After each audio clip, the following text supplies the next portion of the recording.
envolva os nossos corações em de luz e de muita paz. É uma alegria imensa sempre estarmos nessa casa de acolhimento, de fraternidade, de amor.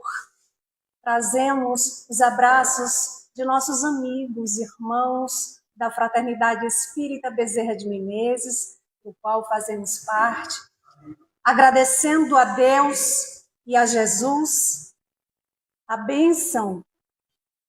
Está desligado? A bênção de aqui estarmos neste mundo físico. Agradecendo também ao Mestre Jesus, que nos trouxe o Consolador prometido, a doutrina dos Espíritos, que tanto nos consola, nos oferece os meios para investirmos em nossa melhoria íntima, investirmos no bem, no progresso de todos. Meus queridos irmãos, imaginemos que antes de reencarnar, estamos nós no plano espiritual,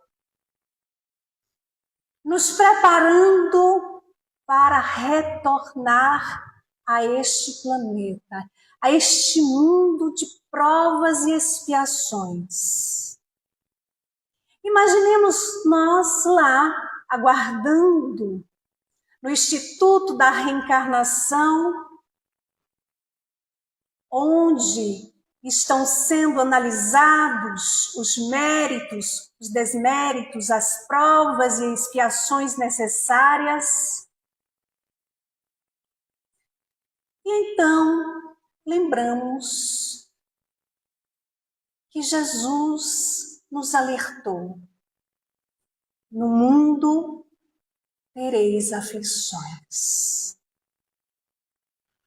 O que passa na nossa mente neste momento? Não vai ser nada fácil. Jesus está nos alertando que teremos aflições. Possivelmente vamos encontrar dores, dificuldades, desafios, sofrimentos, mas a gente ainda está lá, nos preparando. Aí a gente diz: não, vai dar tudo certo, vou vencer essa, porque aqui já me preparei, estou pronto. E aí a gente reencarna, a gente renasce. E esquece que nos preparamos para reencarnar. Começamos então a receber as visitas das dificuldades, das dores baterem em nossa porta. A chegar a um ponto que a gente diz: meu Deus, eu não aguento mais, está pesado demais para mim. E aí a gente vai, encontra alguém que também está passando pelas suas dificuldades, pelas suas aflições.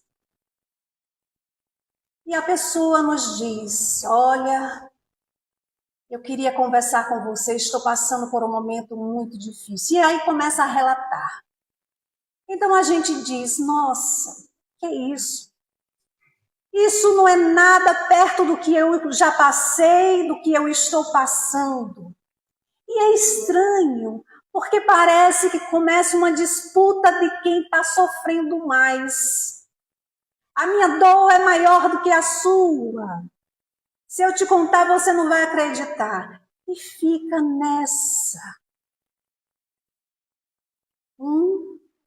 Mostrando que sofre mais do que o outro.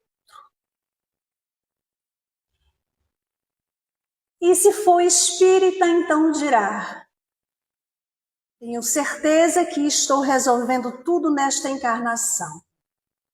Porque a quantidade de problemas que me aparece, que eu tenho resolvido, as quantidades de dores que vem me apresentando, sei não. Então, quando desencarnar, estará tudo resolvido. E o que não der para resolver, eu passo para a próxima encarnação. Esquece que nós estamos no mundo de provas, de expiações por necessidade. Necessidade de aprendizado. Necessidade de ver naquela prova, naquela aflição, oportunidade de crescimento.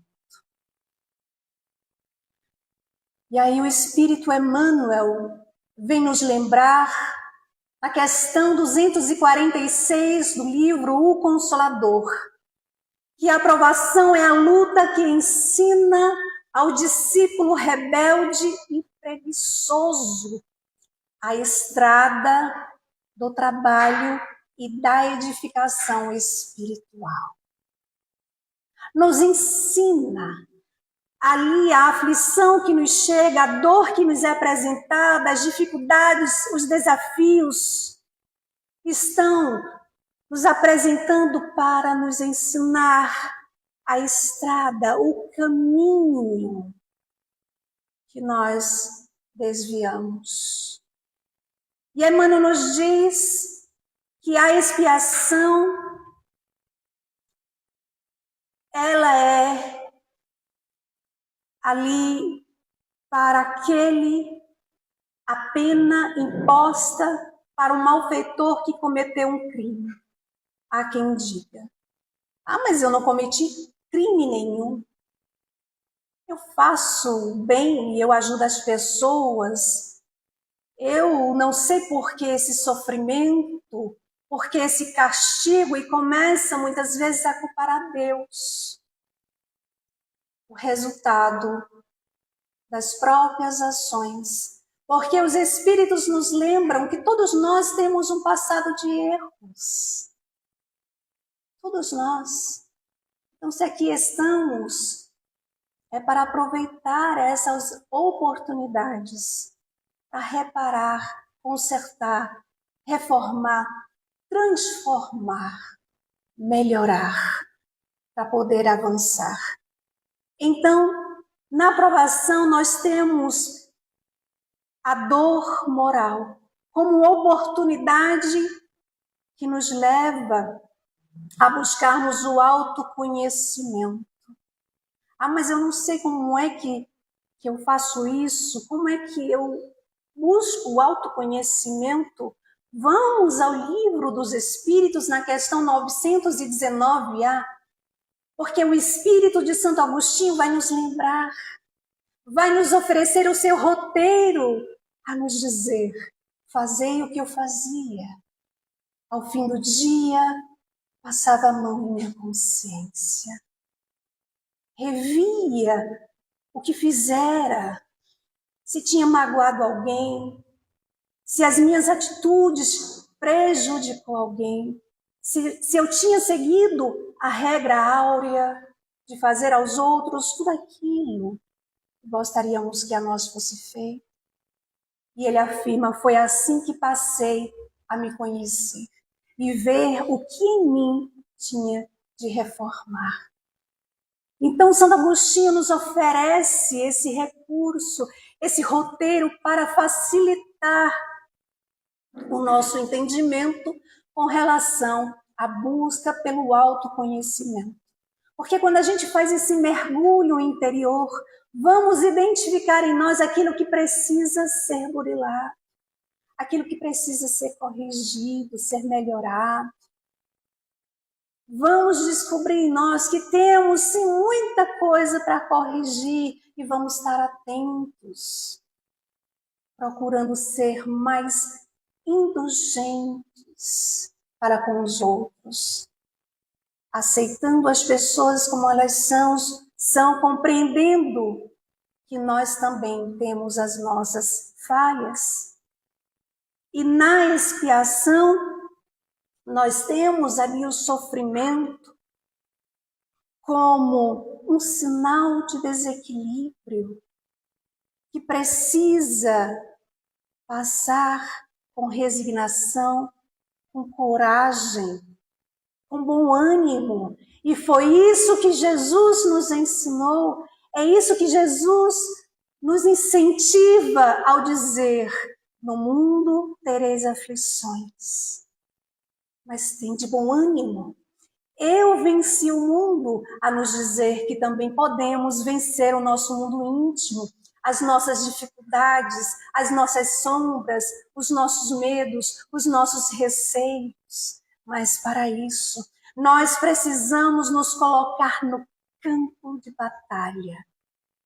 A batalha com nós mesmos, no trabalho diário de hoje, me esforçar para ser um pouquinho mais paciente, um pouquinho mais tolerante.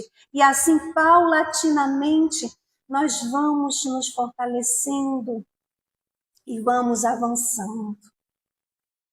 Importante é ver nas aflições uma oportunidade de seguir sem lamentações, sem críticas.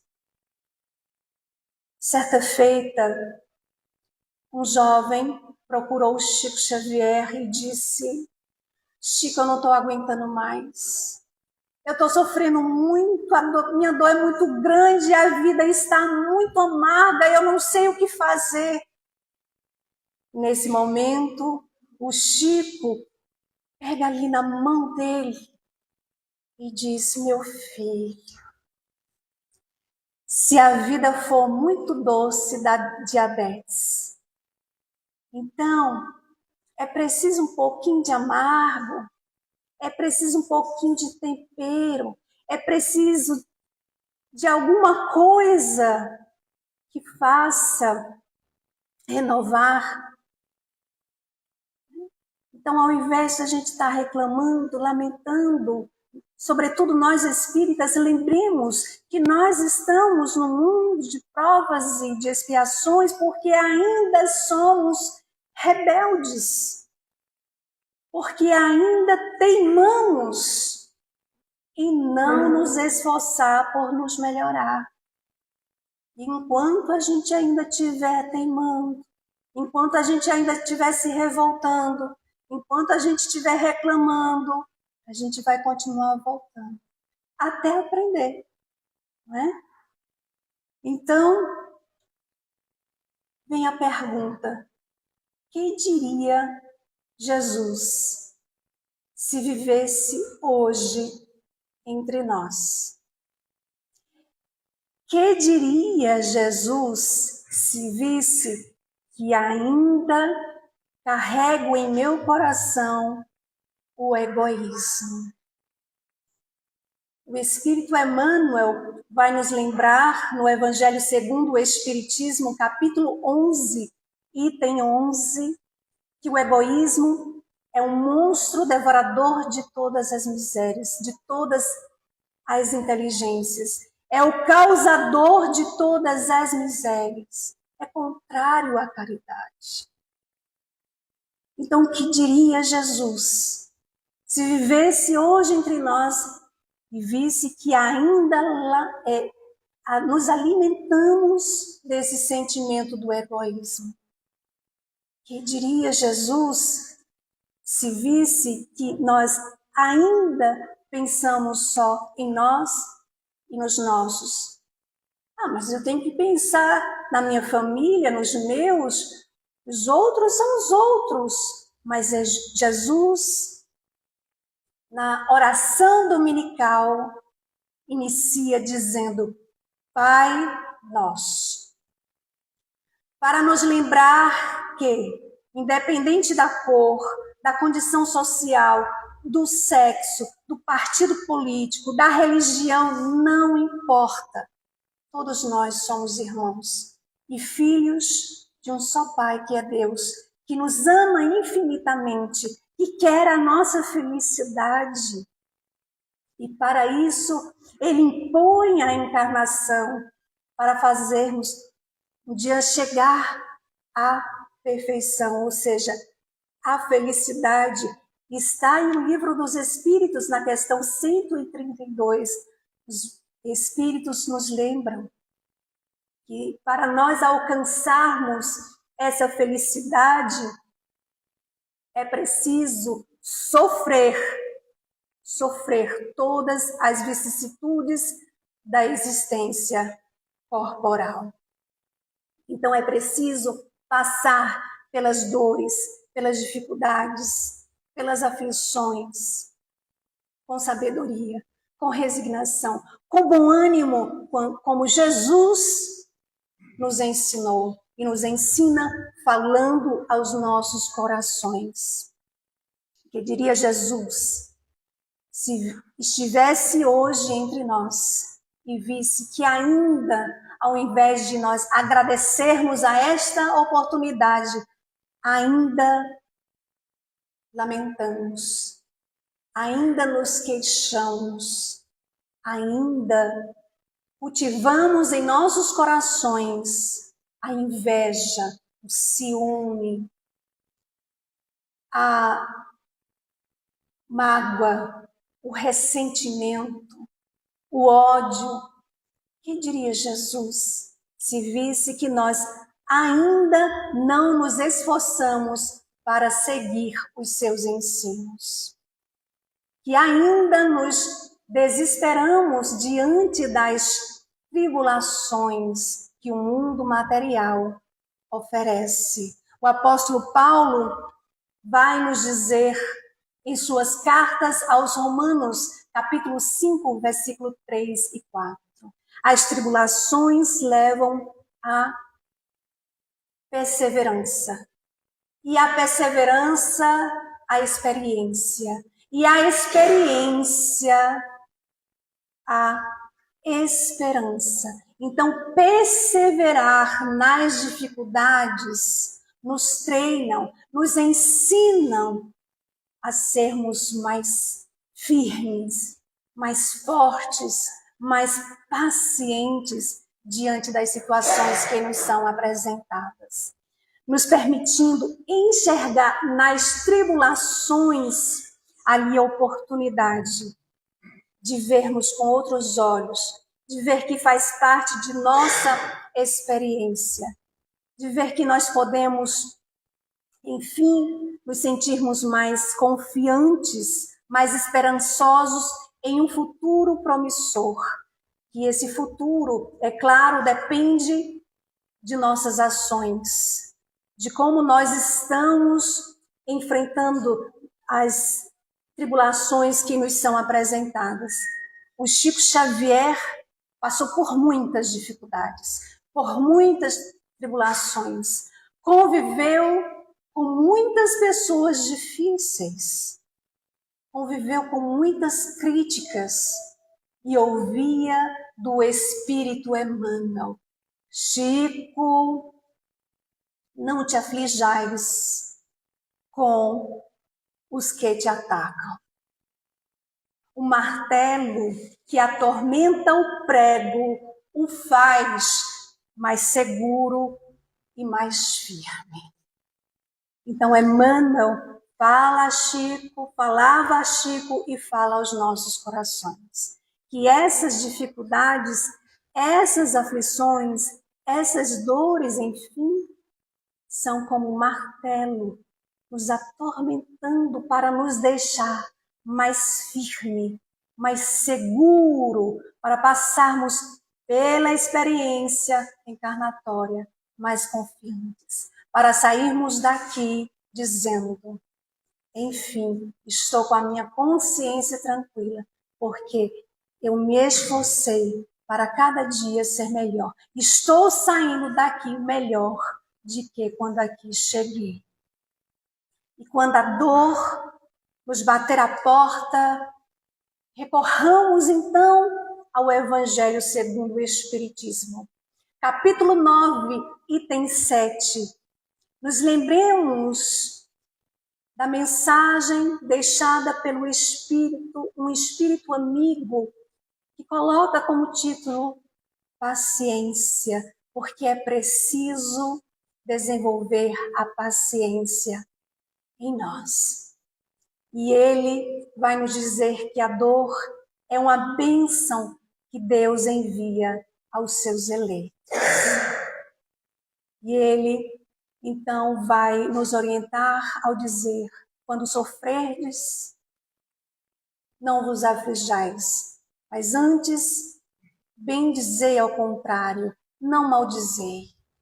E o bendizer é uma metáfora que, neste contexto, significa ter a dor como oportunidade como um mecanismo que nos impulsiona a mudança, a renovação. Passando pela dor do corpo, nós temos a oportunidade de ali corrigir, consertar, reformar a nossa rota moral, com vista à elevação. Então, dito isto, passar pelas dores, passar pelas dificuldades, é bom ou ruim? Como é que eu posso agora analisar? É algo benéfico? Mas e se for uma dor causada por alguém que me fez um mal? Como é que eu posso ver a dor que eu estou passando de alguém que me fez um mal, algo de bom? Depende. Se tivermos ainda com os nossos olhos voltados para o mundo material, que esse mundo que oferece os prazeres, para o mundo material, a vida inicia no berço e termina no túmulo, que é para esse mundo material que mostra que a felicidade é ter coisas, mesmo que eu prejudique o outro, então eu vejo aquele mal realmente como um grande mal. E aí eu fico preso, escravizado a esse sentimento, até que um dia eu me liberte desse sentimento que me prende. E aí eu me liberto desse mal. Quando eu decido buscar esse autoconhecimento, buscar o entendimento, entender que na realidade o mal que aquele outro nos fez nos deu a oportunidade de nos conhecermos, de extrair uma lição para não mais cair nas armadilhas que nos são apresentadas. Se eu olho o mal com um olhar espiritual, eu vou entender que aquele que me fez o mal, que me deseja o mal, é alguém que ainda não despertou para o amor, não despertou para o perdão, mas vai despertar no seu tempo. Porque Jesus prometeu que nenhuma de suas ovelhas estaria perdida. Então, como é que eu agora ajo diante do conhecimento que já recebo à luz da doutrina espírita? Como é que eu estou enxergando as dificuldades que me são apresentadas? Que diria Jesus se visse que eu ainda não consigo perdoar ao meu irmão? Que diria ele se visse que, apesar dele ter ensinado, não só a Pedro, quando ele perguntou: Senhor, quantas vezes perdoarei ao meu irmão? Será até 7 vezes? E Jesus respondeu: não te digo que até 7 vezes, mas até 70 vezes 7 vezes, ou seja, ilimitado. Então, o que diria Jesus? Que nós agora, espírita, tendo esse conhecimento, ainda nos colocamos naquela posição de que eu não consigo perdoar. É muito difícil. Que diria Jesus? Se visse, se estivesse entre nós, sobretudo o espírita, e visse que ainda não nos esforçamos para seguir aquele ensinamento que ele nos manda. Reconcilia-te com teu adversário enquanto estás a caminho com ele. Que diria Jesus? Perguntemos. Lembramos de um momento em que Saulo de Tarso tem um desdobramento e se encontra com Abigail, a sua noiva amada, e Estevão. E naquele momento, o Saulo, quando olha para Estevão, ele quer falar, ele quer pedir perdão, ele se ajoelha, ele chora, ele não consegue falar. O que será que passou ali na mente de Saulo de Tarso? Certamente, ele lembrava que ele foi responsável por muitas mortes, de mulheres, de crianças, de jovens, de idosos, porque seguiam o Cristo. Quem sabe também lembrava daquele momento em que ele ordenou que Estevão fosse preso, fosse morto, apedrejado. Naquele momento em que Estevão olha para ele com um semblante de paz e diz: minha irmã, olhando para Abigail, não tenho no teu noivo um inimigo, tenho um irmão.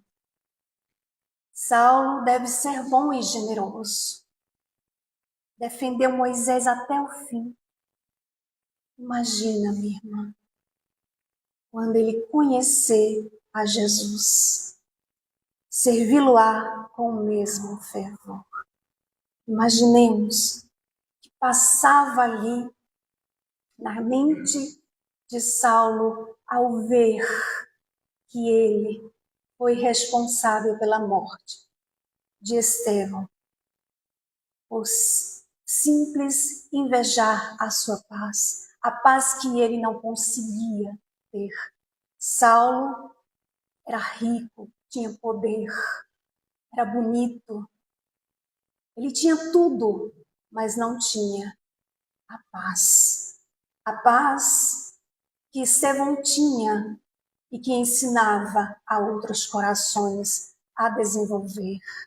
Que é quando nós seguimos o Evangelho de Jesus, que é quando nós nos esforçamos para vivenciar os seus ensinos.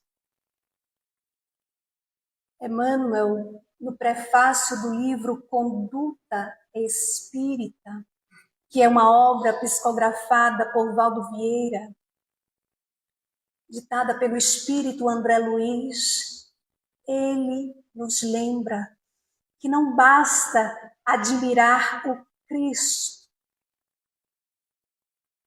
e divulgar-lhe os preceitos, ou seja, trazendo para nós, não basta a gente utilizar hoje em dia das redes sociais, divulgar mensagens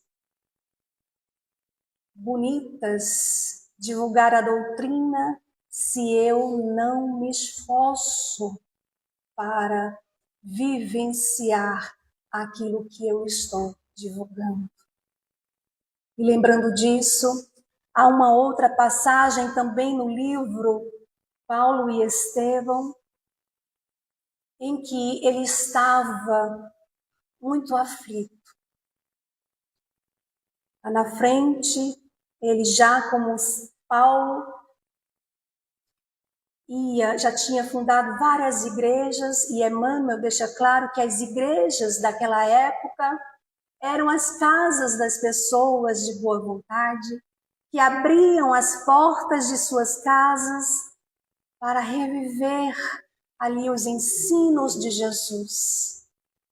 E Paulo, nessa época, estava em Corinto, com o seu coração apertado, porque as comunidades não paravam de chamar ele.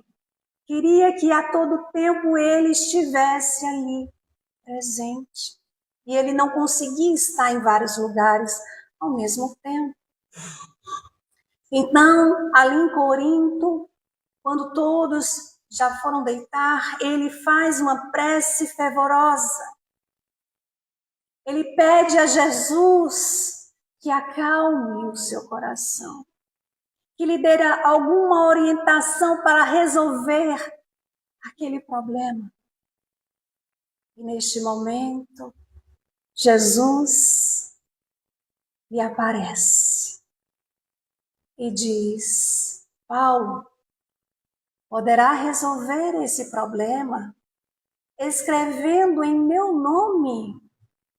Os de boa vontade saberão compreender que o valor da tarefa não está na presença do emissário, e sim no conteúdo do verbo, da sua exemplificação, da sua vivência. Olha a lição que Jesus traz para Paulo e para os nossos corações. Que a vivência, a exemplificação é mais importante.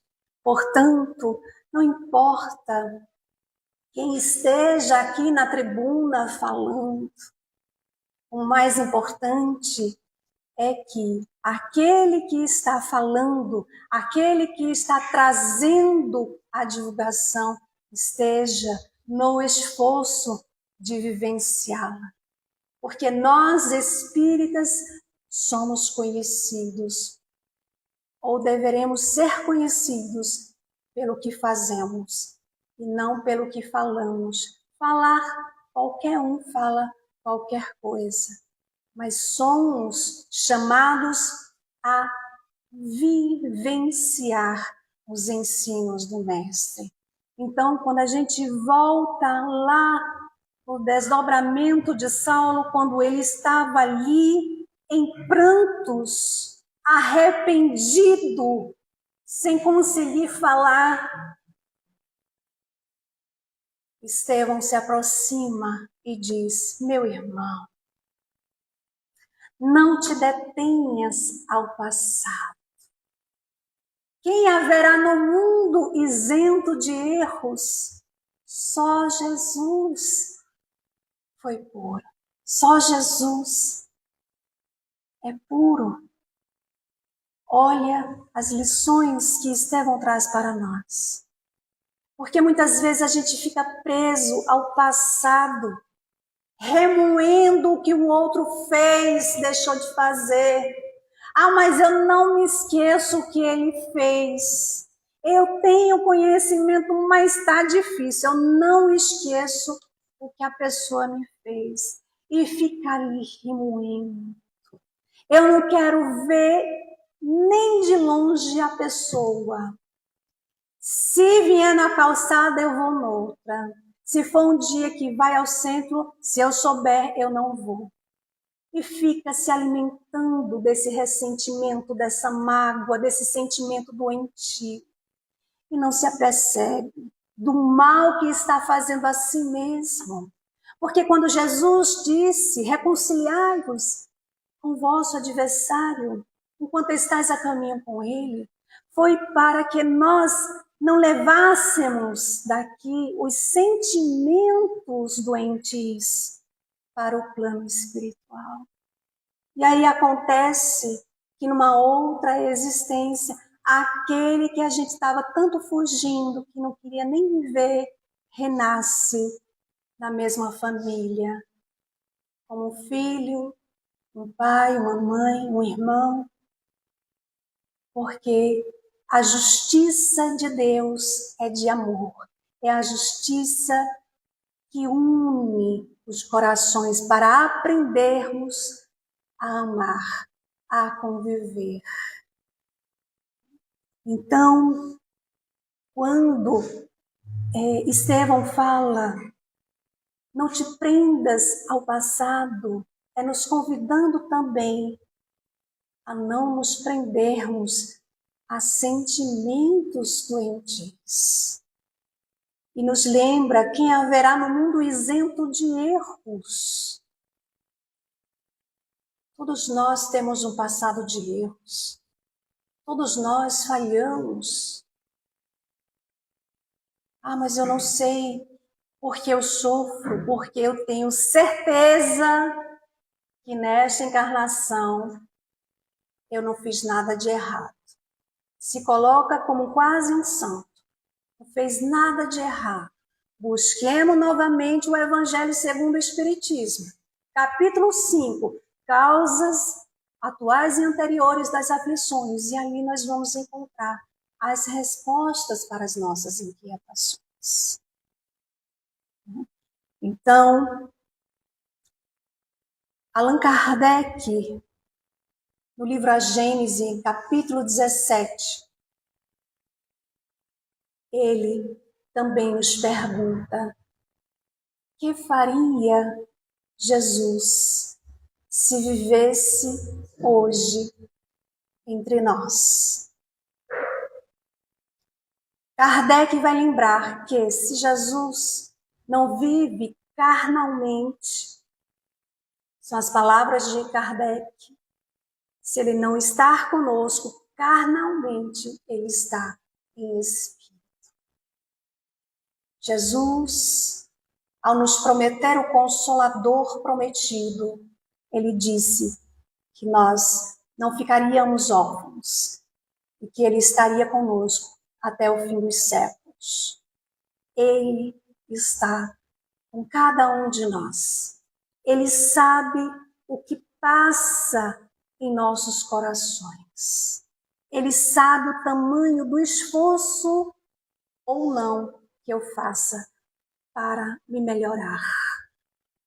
Ele olhou para o seu vaso escolhido, o apóstolo Paulo, e viu que ele, naquela encarnação, pela sua vontade, ele poderia se transformar no apóstolo dos gentios.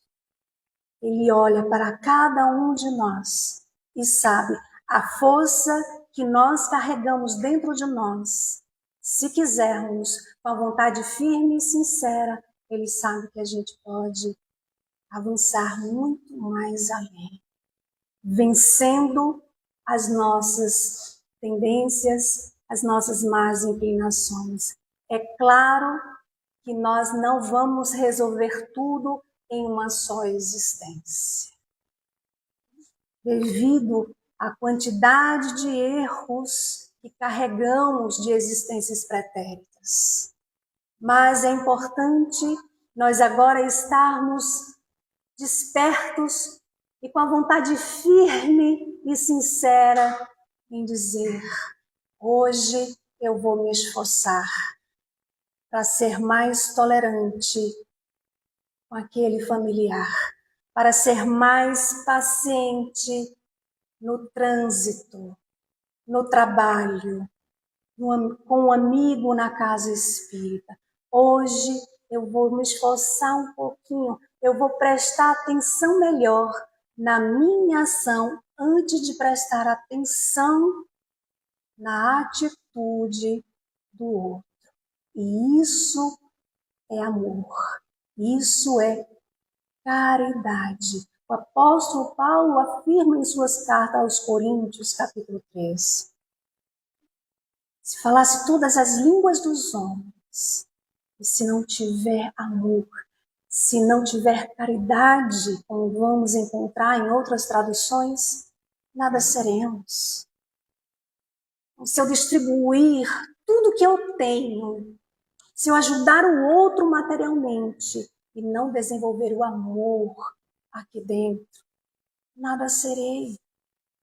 Então é isso que a doutrina espírita nos ensina, a ter atitudes de ajudar com a beneficência, ajudar aqueles que necessitam de amparo, que necessitam ali de acolhimento, mas acima de tudo, desenvolver a caridade, que é aquela que nos transforma. Questão 886 de O Livro dos Espíritos. Benevolência para com todos, indulgência para com as imperfeições alheias, perdão das ofensas.